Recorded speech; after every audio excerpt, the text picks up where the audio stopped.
জামালপুরের সরিষাবাড়িতে জমি সংক্রান্ত বিরোধের জের ধরে ফসলি জমি চাষাবাদ বন্ধ করে দেওয়ার অভিযোগ উঠেছে নুরুল ইসলাম নামে এক প্রভাবশালী ব্যক্তির বিরুদ্ধে। ঘটনাটি ঘটেছে উপজেলার পুগলদিঘা ইউনিয়নের চর পুগলদিঘা গ্রামে। সরিষাবাড়ি প্রতিনিধি জানান, চর পুগলদিঘা গ্রামের মৃত হাতেম আলী মণ্ডলের ছেলে নুরুল ইসলাম ও মুজিবুর রহমানের সাথে দীর্ঘদিন যাবৎ তাদের নামীয় ক্রয়কৃত সম্পদের বণ্টন নিয়ে বিরোধ চলে আসছে।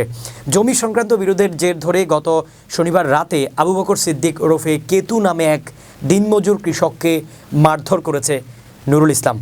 পরে আহত কৃষককে স্থানীয়রা উদ্ধার করে উপজেলা স্বাস্থ্য কমপ্লেক্সে পাঠিয়ে দেয়। এই ঘটনায় ভুক্তভোগী মুজিবুর রহমান জানান, বিবাদীরা আমার ভাই ও ভাতিজা হয়। তারা জোরপূর্বক আমার নামীয় বিআরএস রেকর্ডভুক্ত সম্পত্তি দখল করে নিতে চায়। আমি প্রতিবাদ করায় তারা আমাকে বাড়িতে যেতে দিচ্ছেন না। চাষাবাদে বাধা সৃষ্টি করছে। যেসব জমি বর্গা দিয়েছি তাদের কেউ জমিতে না যেতে হুমকি দিচ্ছে। এছাড়াও কেতু নামে আমাদের এক বর্গা চাষিকে তারা মারধর করেছে। আমি ঘটনার সুষ্ঠু তদন্ত ও বিচারের দাবি জানাই। এদিকে অভিযুক্ত নুরুল ইসলাম এই ঘটনা অস্বীকার করেছে। বলেন, আমার ভাইয়ের বাড়িঘর জমি জমা আমরা দখল করিনি, সেই আমাদের জমি জমা দখল করে অতিরিক্ত বিক্রি করে দিয়েছে।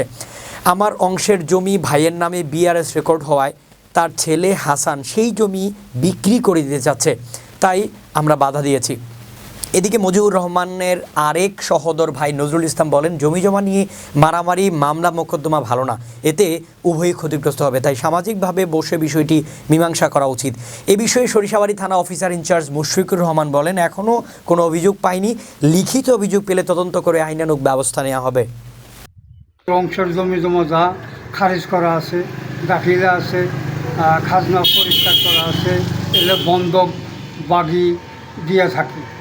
মাঝে মাঝে আইয়া খোঁজ খবর নেই, কিন্তু বাড়িতে গেলে আমার ভাই অত্যাচার করে, গালাগালি করে, দেখাশোনা করার জন্য কাউকে দায়িত্ব দিলে তাকে মারধর করে, অত্যাচার করে।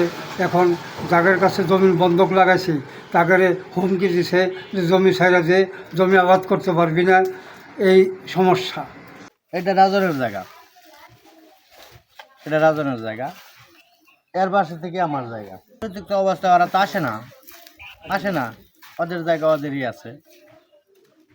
আসলে কিছুই না, তারপরে মনে সন্দেহ আর তারাই আমার জমি যাইবা দল দিবা নাকি। তার বাপের কোনো জমি নাই, 1 শতাংশ জমি নাই, আরো 4-5 শতাংশ জমি ঘাটতি আছে। জমিটা আজনের বাপের, আমি হবির হাল চাষ করে আমি খাইতাছি। নুরুলকা বাধা দিছে যে তুমি জানি ওই আমার ওই ফারে এক পায়ের ফারে জানি তুমি জানি হাল চাষ করো না। এই আমি তো বন্ধ হয়ে খাইতেছি। আর অপ্রীতিকর কোনো ঘটনা ঘটবে না। সরিষাবাড়িতে শান্ত আছে, শান্ত থাকবে। যে গরিব অসহায় মানুষ, খেটে খাওয়া মানুষ, তাদের চলাফেরার মাধ্যমে তাদের চলাফেরাতে কোনো প্রকার কোনো বাধা আসবে না।